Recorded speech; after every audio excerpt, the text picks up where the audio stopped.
Welcome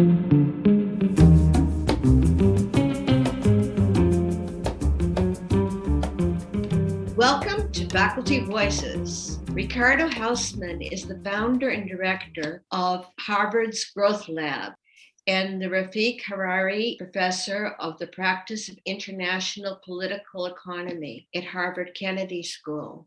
Welcome, Ricardo. Thank you for having me. It's an honor.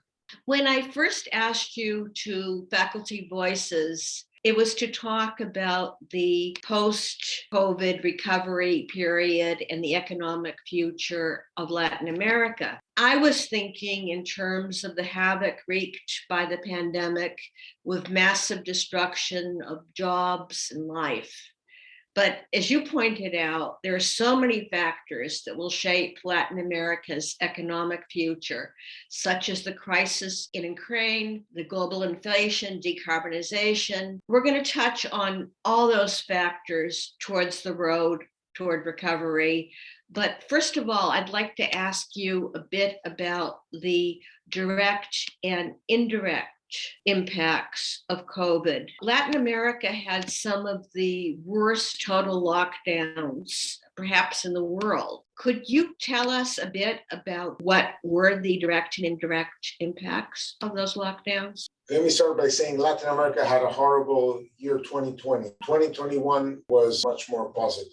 I would say Latin America performed amazingly poorly in 2020 on almost all counts. First of all, as you mentioned, the lockdowns were incredibly severe, and they were incredibly destructive of economic activity, particularly so for the weaker parts of society.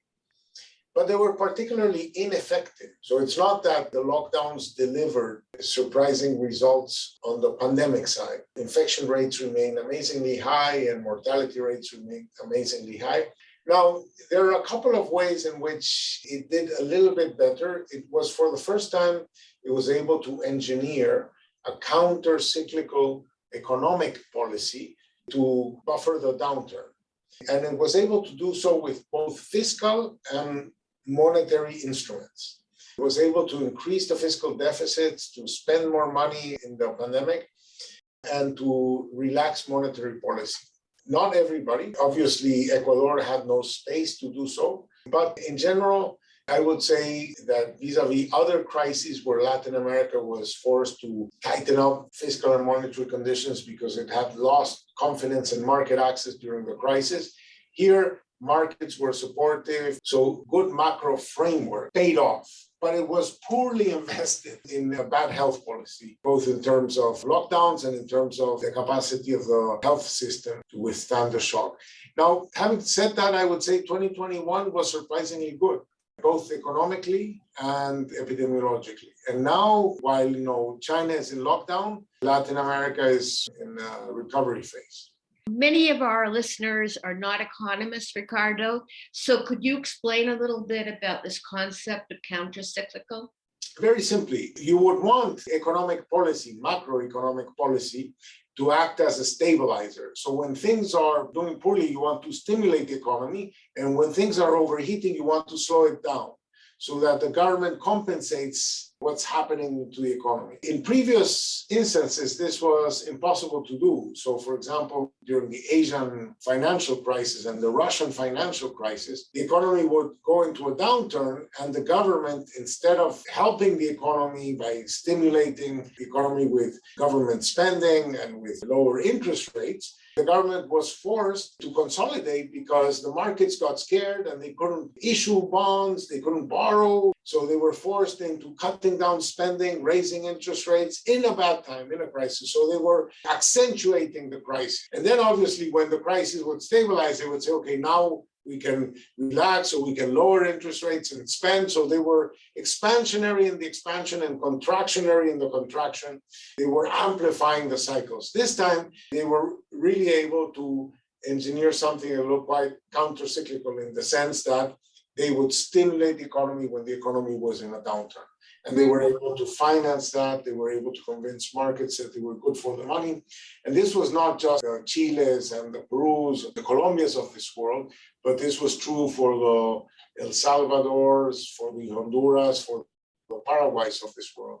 So in general, I would say Latin America's investment in a more solid macro framework paid off, with the exception of Venezuela and in Argentina that did very, very poorly. But those economic investments were somewhat mismanaged in a not very intelligent lockdown policy and health policy. Do you think this counter-cyclical approach is a lesson that Latin American countries have learned? I don't think it is a lesson in the sense that in previous crises they didn't know about it. It's just that they couldn't do it. That in order to do it, you have to have the capacity to borrow. And in order to borrow, you have the trust of financial markets, and they didn't have those. And now they do. They developed macroeconomic capabilities that were not there before. So you say that 2021 was surprisingly good. Could you tell us a bit about that? Well, for quite a few countries, the fall in 2020 was historic. The recovery in 2021 was so fast that it got to 2019 levels of income by the end of the year in many countries, not in all, not in Mexico, not in Argentina, not in Venezuela, but in Chile, in Peru, and Central America, and so on. So in quite a few countries, the 2021 recovery was pretty quick. Actually, it was faster than the IMF had projected in April 2021, vis-a-vis what actually happened in 2021. So it caught many people by surprise how quickly the economies came back. And why? It's hard to know. In some countries, policies were incredibly accommodating, incredibly stimulated. The world record goes to Chile, which did things that were quite crazy. They threw helicopter money as if it was going out of fashion. They decapitalized their pension system, dramatically taking the savings out and giving it to people, to the point that Chile grew something like 12% last year. And consequently, now they have a serious case of overheating. And the economy is likely to have either a recession this year or something like very close to zero growth. So the recovery in some parts was overdone by excessive stimulus. But I think for the most part, some of the productive damage to the economy was not as significant as we would have expected, that there's more flexibility in the economy than we thought. Businesses were destroyed in the downturn. They sort of like came back quicker than we expected in the recovery phase. And also something that happened that was fairly positive is that we have had a relatively well-behaved banking system. You could have imagined a situation where all companies are told to shut down and so on. They can't pay their loans. Then the banks are starting to have problems with recovering those loans. They start looking wobbly. If they start looking wobbly, depositors get scared and they attack the banks. None of that happened. It did not turn into a banking crisis. Also, you could have expected that rapidly rising public debt levels in order to fund that stimulus would have led to markets getting really scared and interest rates going way up. That also did not happen. A collapse in confidence in general did not happen. You've talked about firms, but what about countries that are dependent on tourism? What's the picture like there? Well, that picture was quite a bit catastrophic. The islands of the Caribbean in particular. There are many countries that have a tourism industry, but the tourism industry is not the be-all and end-all of the economy, as it is, for example, in Belize, or as it is in some of the Caribbean islands.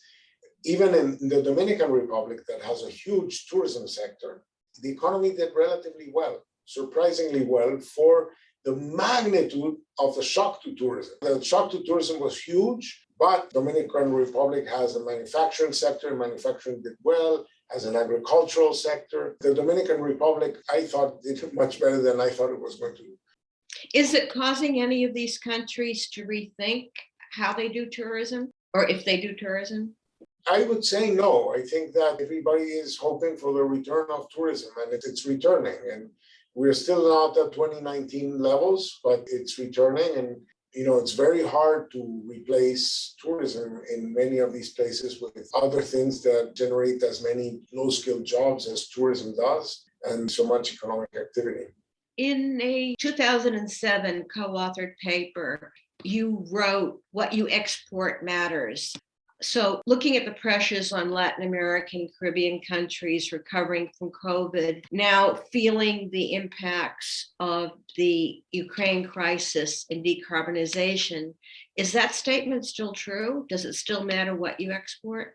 Definitely. I mean, in the long run, the countries that grow don't grow by just exporting more of the same. They change what they are good at towards things that are more knowledge intensive, more complex, you might want to call them.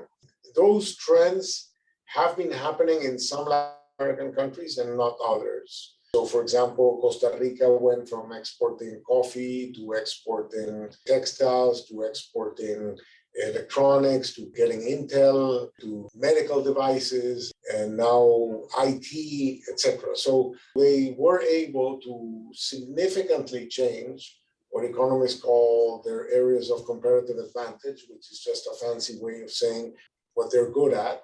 So they became good at things they were not good at before. And that has been an important engine of growth.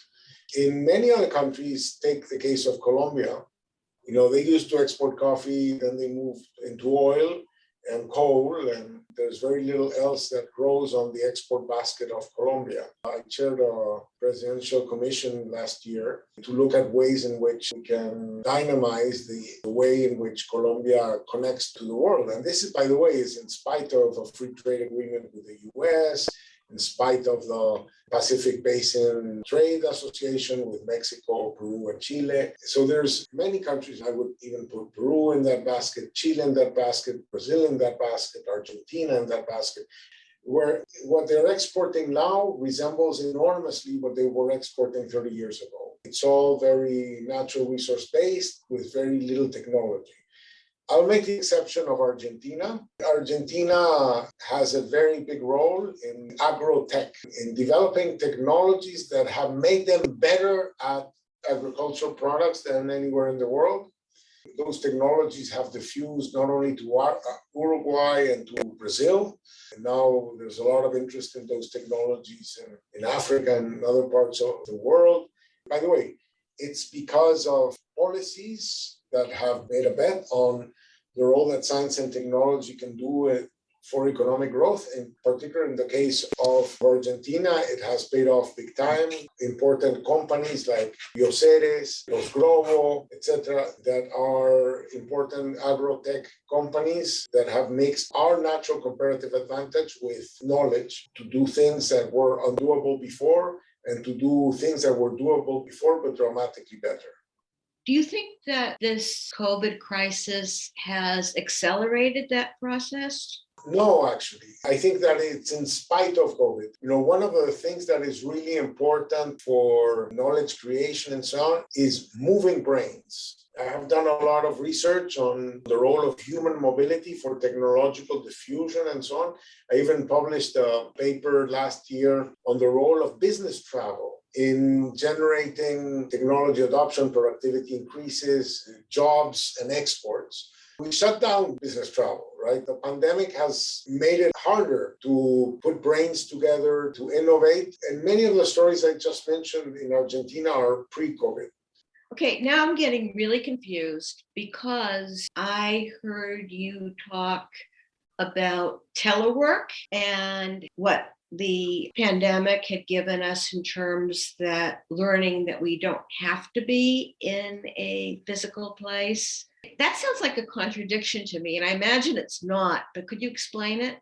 Yes, that's one of the positive things that might come out of this pandemic. With COVID, we learned that what we used to do in the office, we can do from home. And what you can do from home, you can do from there. That means that many of the jobs that can be done from home, we call teleworkable jobs. Many of those jobs could relocate globally. The US has a significant chunk of its jobs that could be done remotely. We did a paper exploring what is this new idea of being able to do things remotely, how it might change the global distribution of jobs. And in particular, we analyzed what jobs could move to, say, Colombia, incentivized by the fact that the wage levels in Colombia are significantly lower than in the US. Dependent on how teleworkable those jobs are, or those activities are to operate at a distance. So we had different filters, different ways of narrowing it, asking ourselves, for example, are these things currently being traded? Is there already activity in those trades? Does Colombia have the capacity to do it? Do they have the labor supply?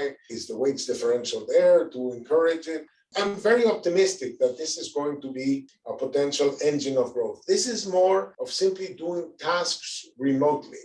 Previously, I was mentioning the importance of brain mobility for innovation. We did a lot of stuff through Zoom, but every author is going to tell you that we make so much progress when we're in person than when we try to work through Zoom. So I think that Zoom is a great invention, a great innovation. It allows us to do things remotely that were not doable before, and it's going to bring some good things. But I think that living through the pandemic was probably in net a bad thing for invention, innovation, scientific creation. So you believe your studies have shown that you need physical presence for that innovation? For some activities, and in some sense, Zoom is a complement to mobility in that if you go and visit your co-author, then you advance and you have a set of tasks, you can follow up more easily through Zoom. But I'm looking forward to a return of human mobility. So you have 2020, which is a disastrous year for Latin America in that pandemic stage. You have 2021 with a surprising road to recovery. Then, just as you're recovering from COVID, Russia invades Ukraine. What's been the impact of that, and what do you see as being the future impact of that on Latin America? Let me start with something that happened before Russia invaded Ukraine. Both the Americans and the Europeans were very focused on a quick recovery out of COVID, with a little problem that they overdid it. They overdid it in terms of economic stimuli, and that led to inflation. We are living in a period of global inflation that is going to be aggravated by Russia invading Ukraine, but it's broader than Russia invading Ukraine. And that has led to a very rapid rise of inflation in Latin America. And that has led to central banks putting on the brakes in 2022. And actually, Latin American central banks, having had a history of high inflation that is much fresher in their minds than in the US, the central banks responded much more quickly than the Fed.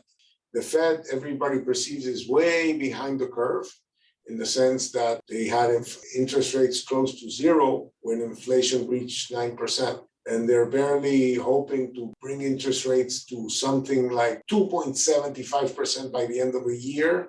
I think they will end up increasing more this year, but they're sort of like playing catch up, trying to raise interest rates sufficiently quickly without scaring too much the market. Latin American central banks have tended to ask much more forcefully. They've raised interest rates quite a bit, and some of them are expecting to be sort of like where they want to be by this summer. So the first thing is that inflation is up in Latin America big time. In addition, comes Russia invading Ukraine, and that has destabilized three different markets. First market it destabilizes the energy market. With the recovery of the global economy because of the stimuli, oil prices went back up from, say, 30% that they were in 2020, $30 per barrel in 2022, maybe $70 per barrel. But right now, with the Russian invasion, they are at 110. So you see this quadrupling of oil prices since 2020. So high energy prices, ridiculously sky-high natural gas prices in Europe. Natural gas prices were at something like $2 in the US, and now they're at $8. What's at $8 in the US is at over $60 in Europe. So energy markets got quite dislocated. That is adding all sorts of pressures because many governments don't want consumers to feel that increase in energy prices. So they're protecting consumers from that increase in energy prices by subsidizing the energy imports, and that's worsening the government's fiscal accounts at the time when they should be consolidating and taking back the stimuli that they used during the pandemic.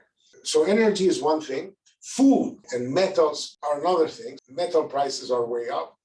Food prices have been dramatically affected because Ukraine and Russia are important suppliers of cereals mainly.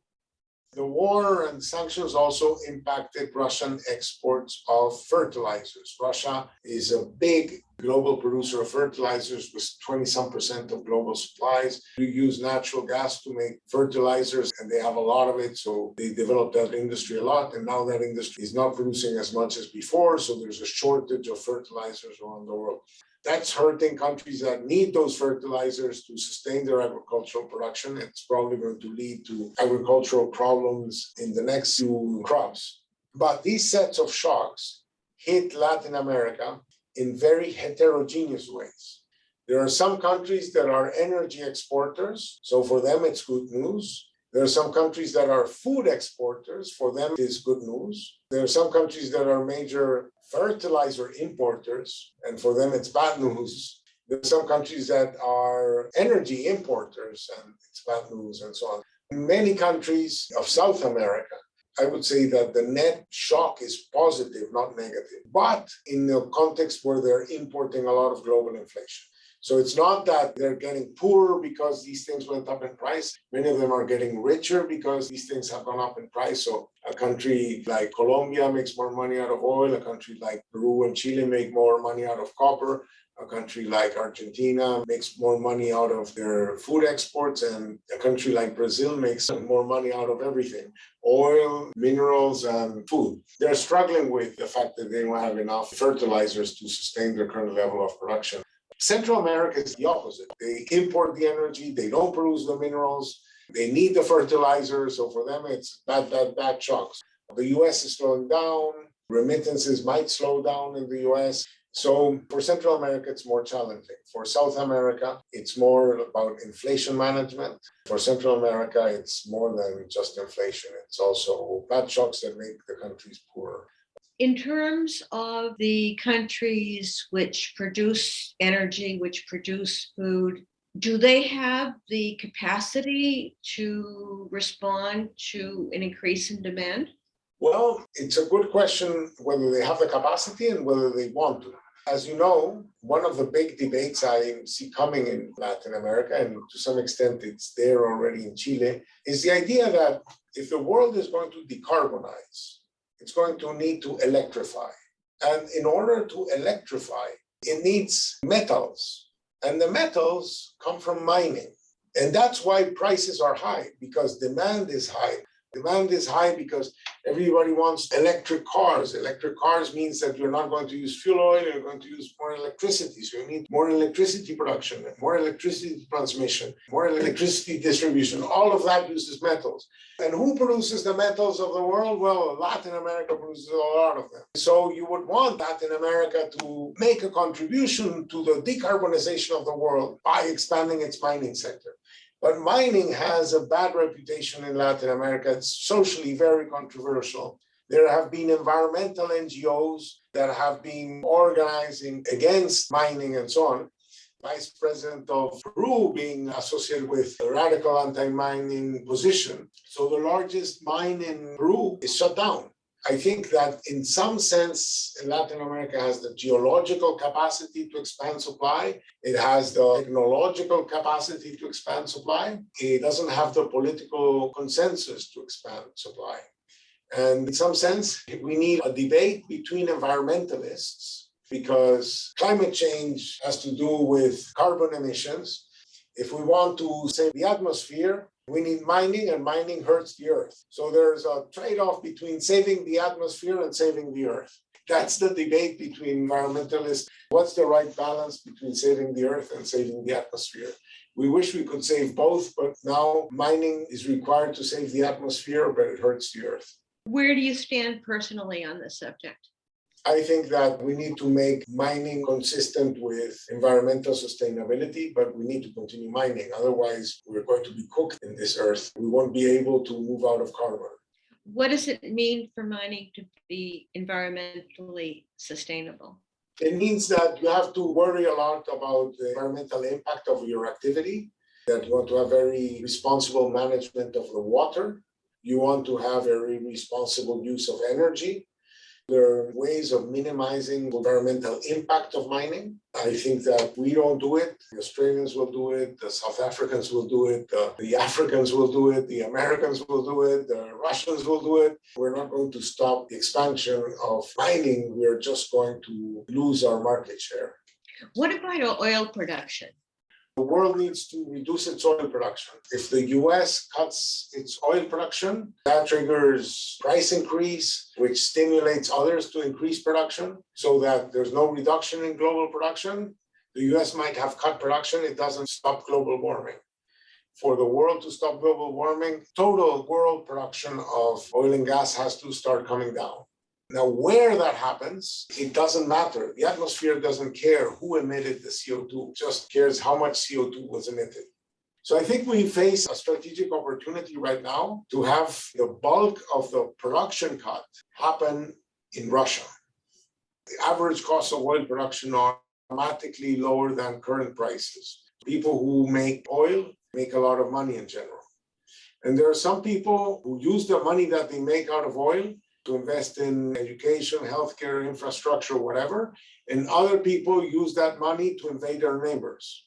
So you don't want that oil to be done by countries that use the proceeds to invade their neighbors. So I think that we should try to develop an agreement to dramatically reduce Russian oil and gas. And that can only be done if everybody else doesn't cut production or might even increase production, because otherwise we would generate an energy crisis. So I would say that we have an opportunity to align the incentives of saving the atmosphere, saving the Ukrainians, and safety and security in Europe, and the interests of oil producers. We don't have to fight them right now.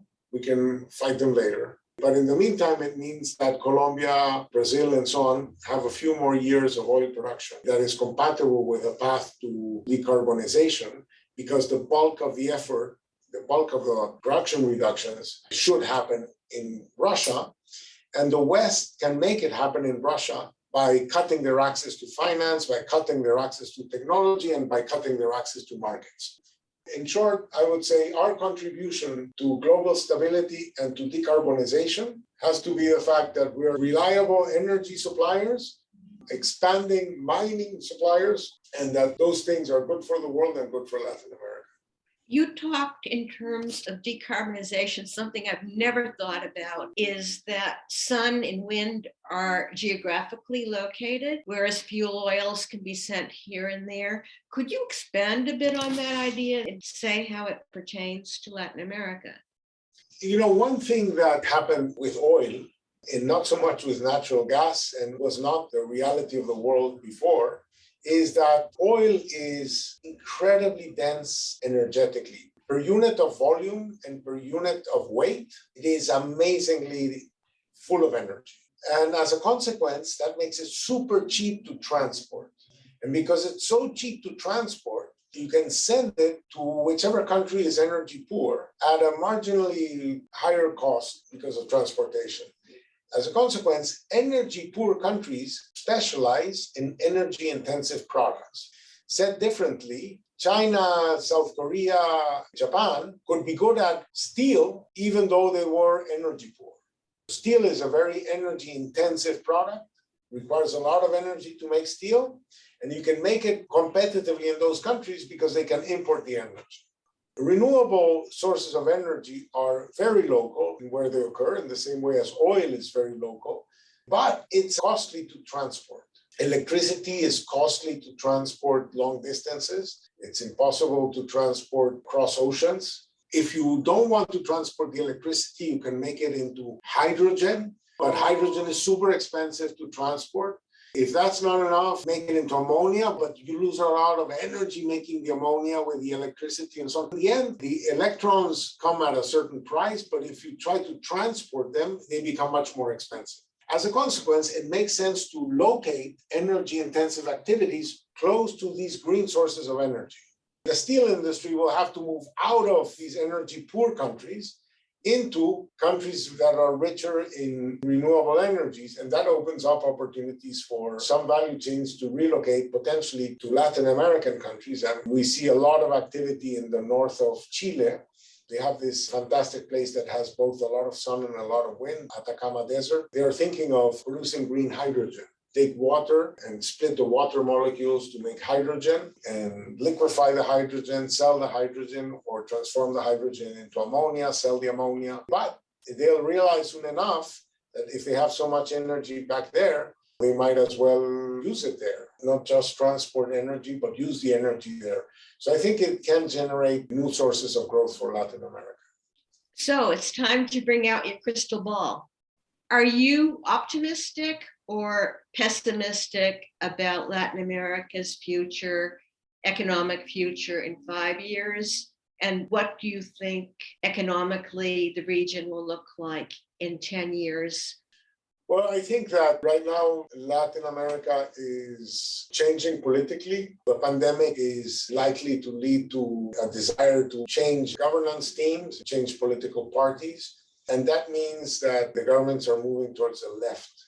That happened already in Peru. It happened in Chile. It may happen in Brazil. There's more optimism that President Boric might deliver a sensible government, and one that is very focused on technology and structural transformation, some of the themes that I've mentioned in this conversation. In Peru, it's more of a question mark. I think that in Peru, they have a very powerful legislative, and the legislative chambers are not where the president is. It's been a long, long while since a Peruvian president finished his term. So I would not be surprised that the political situation in Peru might be different in a little while than what it currently looks like. I think, unfortunately, AMLO is a fairly old president, and I don't mean about his age, but about his ideas. He's all focused on oil and refining and some crazy projects that are not conducive to the kind of growth that I think Mexico is capable of. So Latin America, I hope that it doesn't squander its possibilities. I think those possibilities are there. I'm less interested about the ability of governments to propose redistributive policies. In Latin America has done a lot of redistribution. What Latin America has done less of is inclusion. And I make a big distinction between redistribution and inclusion. I think that redistribution is like compensating people for their exclusion. It's really palliative, it's not curative. And what we need really is a much more inclusive policy that uses all the willingness to work of our people. We should dignify their effort with higher productivity. That requires empowering people with access to job opportunities. And when I say job opportunities, I mean a job that is not 2 hours away from your home. So that it doesn't mean that you have the choice of either taking care of your kids or working, but two things cannot be done because you're out of your home for 12 hours a day and you spend half of your salary trying to get to work. An inclusive society would have cities that have a different structure, a different housing policy, a different transportation policy. We use more public transit. We locate low-income housing, not in an apartheid way in peripheral sections of town where there's no dentist among your neighbors, there's no lawyer among your neighbors. Kids are surrounded by kids of exactly the same socioeconomic background and very little diversity. This is kind of like a social apartheid that it has been imprinted in Latin America inadvertently through our desire to solve housing deficits. It's been a policy in my mind that has been clearly at fault for many of the defects of Latin America, but we have yet to correct it. There's some interesting things that have been done in Colombia lately on this, moving from subsidizing just the construction of houses that are designed and built in places that the government says with the technical requirements that the government designs, for demand subsidies, where you give the money to people and it's people who decide where they want to live and what kind of house they want to have. So I think that there's a big agenda on inclusion. I hope that Latin America develops both a left wing and a right wing that compete for good ideas on how to make our societies more inclusive and to make our societies much more productive and more knowledge intensive. Thank you very much. You've been listening to Ricardo Hausmann. He's the founder and director of Harvard's Growth Lab and the Rafik Hariri Professor of the Practice of International Political Economy at Harvard Kennedy School. Thank you so much for being here with us today on Faculty Voices. Thank you for having me.